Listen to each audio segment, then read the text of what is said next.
What's up, beautiful people? You already know this is Levar, aka Ramzie, the editor-in-chief of Snubb3d Magazine, and today we have a very special guest. Many of you probably already know who this person is, but to others you may not. So without further ado, I'm gonna pass it to her. Let her do her intro because you know we don't introduce the guests introduce themselves.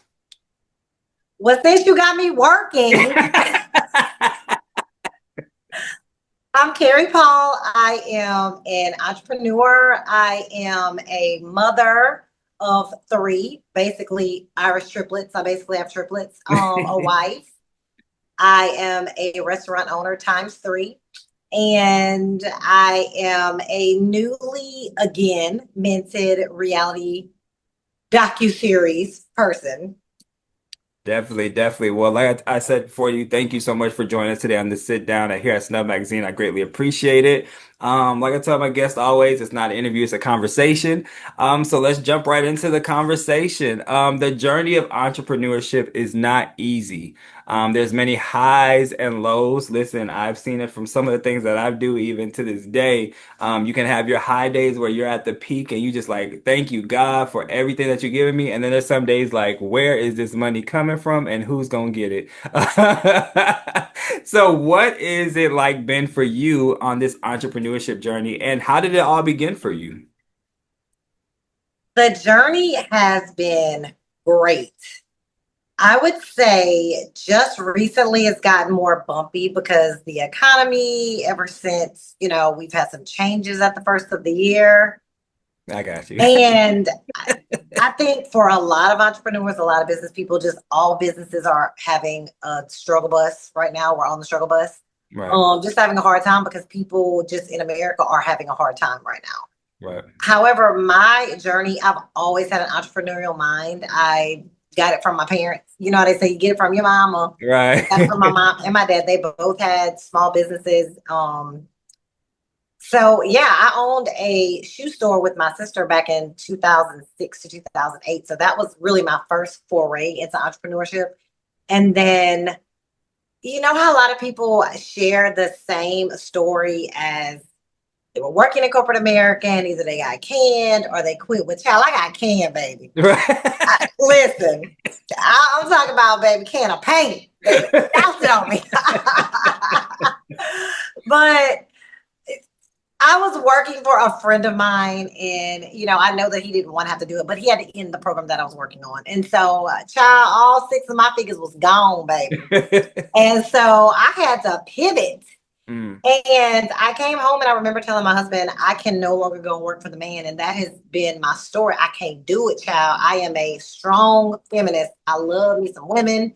I love uplifting women and showing women that we too can do great and amazing things. And my husband introduced me to his friend, who my husband is a sports agent for Major League Baseball. And so my husband had been working with my business partner's brother mm. since he was 14. And he introduced me to my now business partner, who was his client's sister. And when I met her, I was like, okay, she's cute and she's driven and so smart. And she was in the restaurant business and she introduced me to it. And let me tell you something. When I tell you game recognized game, I am literally living it. Because I will be honest, my friends were like, "Are you really gonna partner with Brittany and her new titties?" And I was like, "Show Liz, baby." Because All my business right. partner is beautiful. But I mean, look, I mean, I get a few stares. But I truly believe in collaboration over competition. We live it every day. So my business partner and I, we found this brunch concept. There was a brunch restaurant called Brick and Spoon in Mobile that they would always eat at. And she was like, we could do this. And think about the beauty of it is you're only open from 7 to 2 every day. And I was like, child, sign me up. Right. I mean, brunch life, hello, Right. mimosas, Bloody Marys, shrimp and grits. And the rest is history. So in 2019, knock, knock, knock, 2019, remember what happened then? We opened, and a few months later, COVID happened. We plowed through it. So that was one of the challenges, just really figuring all that out, having to close the business down and, you know, try to figure that out, child. That was a lot. Right. But, we really came back from the ashes and we really built our brand. And I'm just proud to say that 7 years later, we've opened 3 brunch restaurants. So we own 3 Brick and Spoon restaurants, one in Biloxi, Mississippi, Gulfport, Mississippi, and Mobile, Alabama. So, ooh, that was a mouthful, Oh, child. We you got a lot going on. good. Wait, But and I also forgot to mention I'm a content creator, and I started that at the same time of starting the restaurant. So that's a whole other thing. right. That kind of stemmed from me modeling. And no, I was not one of those little booty models, baby. No, I was on billboards and campaigns. Right. But just really mixing my love for PR and telling stories and helping women. And that's really how my journey began as a content creator. So I make content as well, inspiring women to live, be their best selves and, have a little fun. I show my family, I show the business side. So child, I was made for reality TV. Let's stop there. Right. So you hit on several different things, and one thing I want to click on, that whether or not you noticed it, but I'm sure you noticed it while you were speaking on it, is number one, having a supporting partner. That was like, you know what, go after your dreams. That was number one that I caught out of that, because a lot of people sometimes will have individuals in their lives that are not supporting them. They're like, I think that's dumb. Like, we don't have time for that. You want to waste it on your little dream and all this other, like the negativity that is. So that's powerful that you have that surrounding around you. And the other thing is, the power of network. There was networking all through the whole story that you gave in this moment was just having network on top of networks, just opening doors of like they were right there in front of you the whole time, or were placed there for reasons, and you may not have knew at that moment, but they were going to elevate you and everybody else around you that was supporting you. So I caught that all in between of you expressing all that. So I think that's a powerful story in itself. Yes, you're right. And kudos for like catching it because I was going a mile a minute. I Now know you my good. bad. So, but that is very true. And, just tonight we were sitting down to dinner with our 3 kids and my husband. And I said, I want to implement something tonight. I want everybody to go around the table and give an example of what you feel gratitude towards. And so my kids, they were talking about having a beautiful home and a family. And my gratitude was having people around me that are kind to me. And I don't even think I've ever said that before or uttered it. And I really, that could mean so many things. It could mean my partner, my husband, my spouse, who, like you say, has been supportive of me in some of my crazy and zany ideas and, just never doubting or going against the ideas that I come up with and just really being there when I was on unemployment, Right. or moving us out of our house to go move in with my parents because I have a pipe dream, and he went along with it. So yes, the people that are around you that can give you grace and that are kind and that support, those are big for people like me because I'm not on an island. People look at successful people. I've been blessed to have success and they think that, oh, how did you do it? And I'm like, child, I had this one and that one and this one and that one. And I always want to shout out the people who have been along with me for my journey because that is very important. And those individuals help to build the foundation to get me where we all are today. Yeah, definitely. So, coming into the television screens, we haven't seen you. We've seen you a couple times, and now we're seeing you on the Bell Collective. But we've seen you before on television. You want to talk about that journey and how is it different for stepping into that world? Because you, like you said, you've been in many different things and different rooms, but now we see the reality television side of it. What was that like for you, stepping into that and gaining that exposure? I started off on The Amazing Race, CBS's Emmy winning reality competition show. And that was back in 2010. Hmm. And it aired in 2011. It was literally my very first post on Instagram. I'm on The Amazing Race. And that was before producers knew how to harness social media. We could not post Hmm. Right. of, I guess, not having control over the narrative. Now, of course, it's totally different. They want you to push it out and do all that. But I guess I could say that I was an early adopter to reality television. So we did the Amazing Race. We came in seventh place. My cousin and I did that together. And it was a really cool experience just to travel the world. We went to Germany, Italy, well, I mean, Santa Barbara, Argentina. We went Portugal. We went to some really cool places. And now being on the Belle Collective is so different because Right.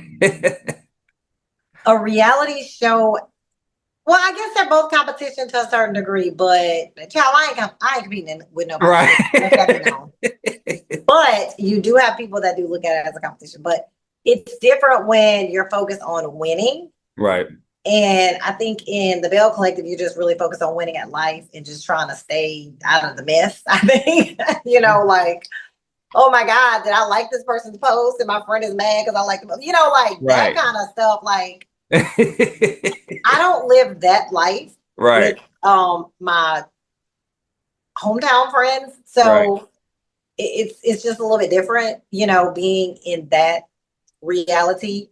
And at first, when I got on the show, it was just all fun and games until the drama really started happening. And I am an empath, so I'm taking on all these people's deals and issues, and it was challenging. One of my cast members dealt with grief, Mm. and it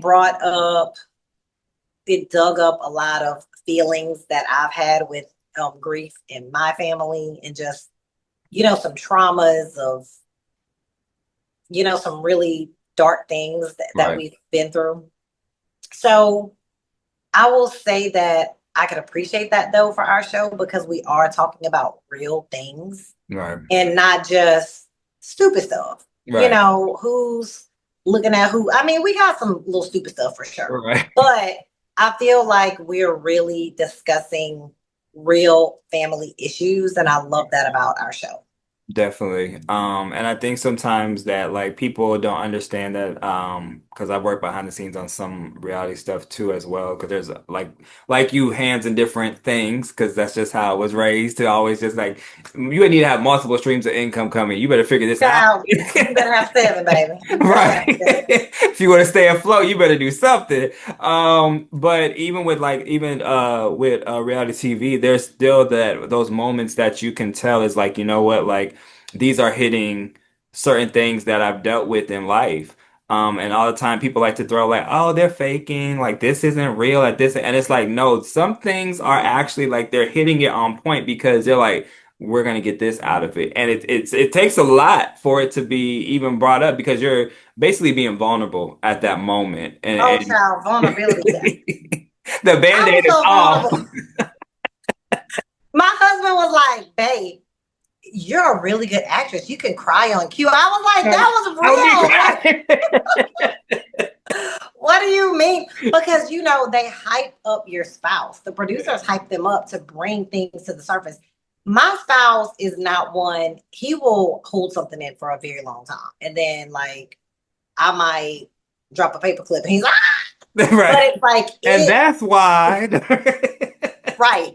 But in this journey on the Belle Collective, they were pushing him to speak about some of the things that he was feeling in our marriage and our relationship. And so for me to have to be called to the carpet, so to speak, I was like, okay.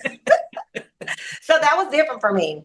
Right. And being the new girl Yeah. and not the nucleus of the group is different for me because in a lot of the friendship groups that I have, I'm the hub. Like I'm the hub in the center of the tire, and then the spokes go out. I'm the one that, Right. oh, y'all two met because of me, and they were all friends. That was really different for me to experience that. And just being the new girl, it wasn't hard, Right. but it was different. So I That was enjoyed that it was gonna be though. my question about that being coming in as the new person. You know, sometimes you see people be like, "Oh, that's gonna be like the friend of the show, or they're gonna move to this level, or are they gonna be on the next season? Like, how are they about to walk into this?" I was gonna ask you how was it coming into that space, but it sounds like you adapted well to it, and it was like, you know what, I know how to take this on. It's all good. Felt like I knew the ladies. So Letitia is my friend who brought me on the show. And you'll see this in social media often. You can have somebody you best friends with you never even met. Like in the social media Yeah. world age, like I you have that can now. come to a People person. that they like, that's my friend right there, and I'm like, Chad, I don't know them. I never met them. Yes. And so Letitia and I already had a relationship from hyping each other up and being fans of each other through the brunch world on social media.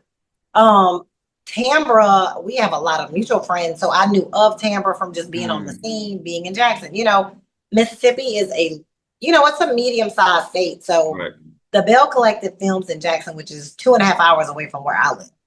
But in my teens and my 20s, I spent a lot of time in Jackson because my sister lived there.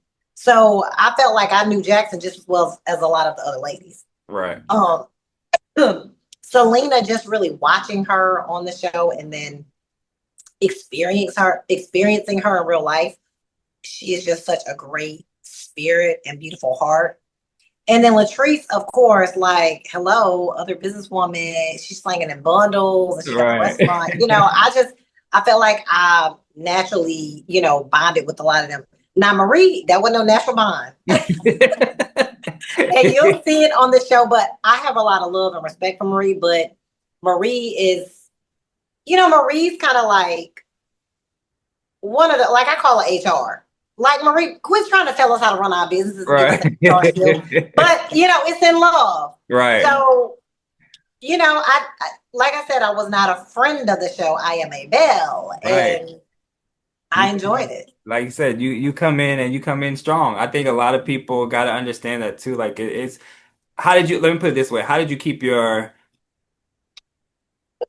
mental together during these? Because I know this is like the taping hours and then being an entrepreneur at the same time, making sure home is right, and everything that's all around. How did you keep your mentality for that?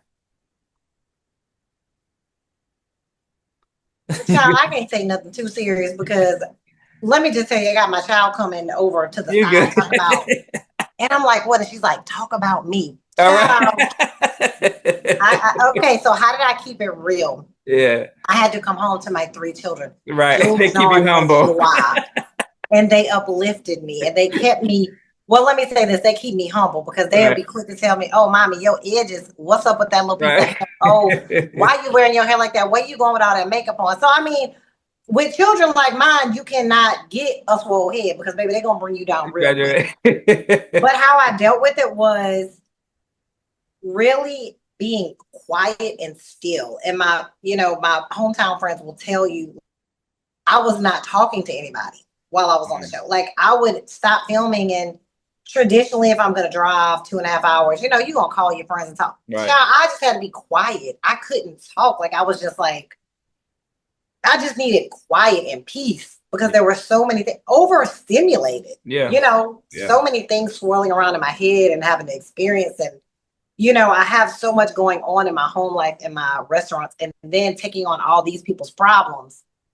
Child, that was a lot. And Definitely. I had to decompress and just lean on Matt. It was good that I had experienced it with my husband, Matt. And we could talk to each other and leaning on each other to kind of filter through what we had experienced. So Right. Definitely. There's the number three is in our name for snub, and on the end is where the E, instead of an E, it's the number three. We have three questions that we ask. The first one is, what are three words that best describe who you are as an individual? We do like we get everybody on this. This one. I always look. So one thing about me, I'm a wordsmith. I love vocabulary. Okay, okay. So Give I'm us going to say some words. loquacious because Okay, that means talk a lot. And I've always been dubbed the mouth of the South. So I'm going to say loquacious as number one. okay, Number two, I will say,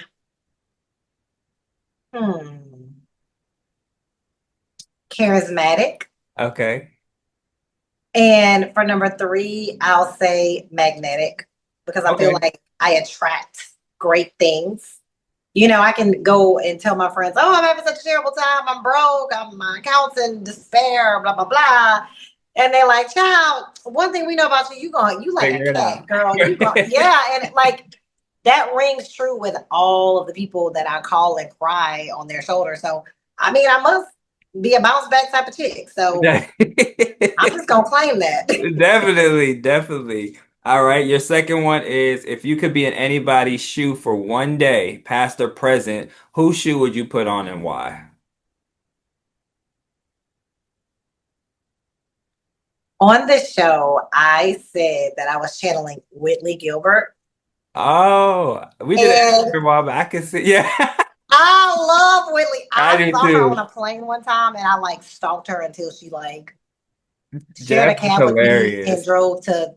drove into town in New York City together because I have just always loved her.